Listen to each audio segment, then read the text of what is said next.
I'm delighted to be here this morning, and I think it's my obligation and duties to introduce the next two speakers. I'm looking for nods. Yes, okay. So, but I would first like to again extend our welcome to the ambassador and to the team from Sweden who are here, and we got to enjoy a lovely evening together last evening once we landed. I flew in with the gang last night. And to our friends from the US and from Austria who are here, a big welcome. We're so glad to have all of you here. And of course, for everyone who's attending the conference, it's a phenomenal turnout this morning. And we'd like to thank you all for being here and hope that you're finding this to be a very useful and informative couple of days. I'm delighted to congratulate Pauline and the group at Nipissing University here on taking this initiative and making this happen. It's important for our entire region and for our province, and I'm delighted to see this happening right in my own backyard. The province of Ontario, as you've heard from a number of your presentations over the last day or so, is very much engaged on the green energy file. I was sitting there doing a little list of the ministries that are involved, and really there isn't a ministry that isn't involved in some capacity on the green energy file. Be it Economic Development and Trade, the Ministry of the Environment, the Ministry of Energy and Infrastructure, obviously, the Ministry of Education, as you're going to hear from in a couple of minutes, and the Ministry of Natural Resources, obviously, and Northern Development Mines. All of those are the prime ministries that are engaged, but even as the Minister of Tourism, the green energy file touches our life when we're looking at infrastructure and redevelopment and what we can do to better ensure that we are tapping into all of the new technology that's available for our various infrastructure.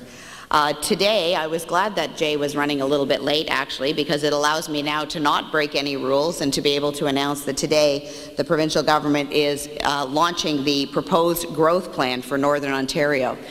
Some of our mayors will know that it was scheduled to come out this week. That is why the Minister of Northern Development and Mines, Mike Gravel, wasn't able to be with you last evening, and why the Minister of Energy and Infrastructure, George Smitherman, wasn't able to be with you this morning, because they're both at this very minute in Sudbury launching the growth plan and then flying to Thunder Bay to do a second launch there.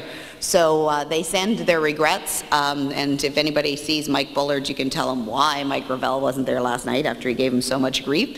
They send their regrets, but they are doing something that I think is incredibly important for Northern Ontario. The growth plan, the two ministries that have been involved most substantially are the Ministry of Energy and Infrastructure, which is responsible for our Places to Grow legislation, and the Ministry of Northern Development and Mines. And they have worked together to develop a long-term strategic plan to help strengthen the North's economy in this rapidly changing world. The growth plan will be our guide to developing a more innovative and knowledge-based economy, and will help strengthen northern communities and First Nations. It is the blueprint for a strategy that will chart a new economic direction for the North. The 25-year plan is created under the Places to Grow Act and proposes policies, programs and actions, and calls on governments and their northern partners to realize a shared vision that is based on 6 key principles: to create a highly productive region with a diverse, globally competitive economy, to develop a highly educated and skilled workforce, partnering with our Aboriginal people to create a greater educational and employment opportunities, to deliver a complete network of transportation, energy, communications, social and learning infrastructure, to demonstrate leadership in sustainable growth and environmental management, and to establish innovative partnerships that maximize resources and ensure the growth plan achieves its ambitious vision. Those are some of the 6 broad areas that we touch upon. Within the plan itself, which is a lengthy document that you can access on the Ministry of Energy and Infrastructure and the Ministry of Northern Development and Mines websites, they do highlight a number of specific areas, and I just want to touch on them because it's so important for what we're discussing today. Under energy, upgrading the energy transmission network and increasing the capacity for renewable energy projects across Northern Ontario, including for Aboriginal communities. Under business growth, development of a northern investment strategy to build businesses and markets. Under research and innovation, establish a Northern Research and Policy Institute that would focus on research and innovation in emerging sectors such as green energy, health and education. How timely that we're meeting today. With respect to our Aboriginal peoples, fostering partnerships that build Aboriginal capacity and economic development planning and create entrepreneurial and employment opportunities. And under environmental stewardship, recognizing the importance of sustainability and responsible stewardship of our resource wealth to achieve social and economic objectives. Under forestry, putting in place a new forest tenure system that will allow for innovation and growth in forestry and the emerging bioeconomy industry, create a forestry cluster council to support collaboration among industry, labor, communities, Aboriginal peoples, researchers, the education sector, and other forestry organizations and government to contribute to strengthening and diversifying the industry, and under the bioeconomy through the Centre for Research and Innovation in Biotechnology in Thunder Bay, develop and implement a Northern Ontario bioeconomy plan. So these are some of the things that are touched upon in our Northern Growth Plan. We are providing the public an opportunity to provide feedback on the plan, so we are engaging in public consultation. So this is my little public service announcement, and then I'll get on with my actual job. And I know I'm dragging this out, so I'm going to get in trouble for making it late. But I thought this was incredibly timely, and I wanted to share with you this exciting news for Northern Ontario today. We are going to have public town hall meetings across the north beginning on November 9th and running through till December 3rd. We are also going to have accessible video conferencing, web-based sessions, as well as opportunities to contribute feedback by telephone, email, and through online surveys and in writing.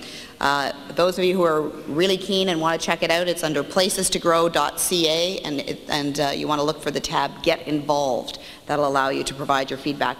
We hope to release the final plan in early 2010. So I think that segues nicely into what we're talking about today as we discuss harnessing the opportunity. And it's my privilege today to introduce a couple of speakers from the provincial government who will be speaking to you on some areas of interest. Paul Evans, our Assistant Deputy Minister of the Environment, is a well-respected senior civil servant with the Ministry of the Environment.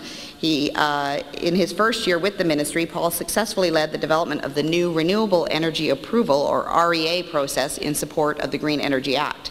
The REA, as many of you in this room know, is a one-window streamlined approach to approvals of renewable energy projects that involves coordination across the MOE and other ministries.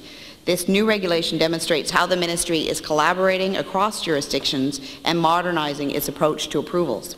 Paul has a strong commitment to public service in addition to his extensive leadership experience in the Ontario Public Service. He was previously the Assistant Deputy Minister of Strategic Investment Relations in the Ministry of Economic Development and Trade. I don't know how you fit all that on your business card.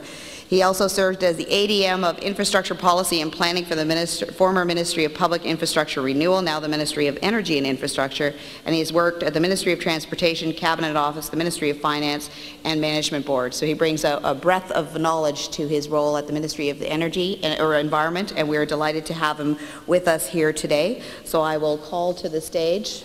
Where are you, Paul? Paul, there you are. Paul.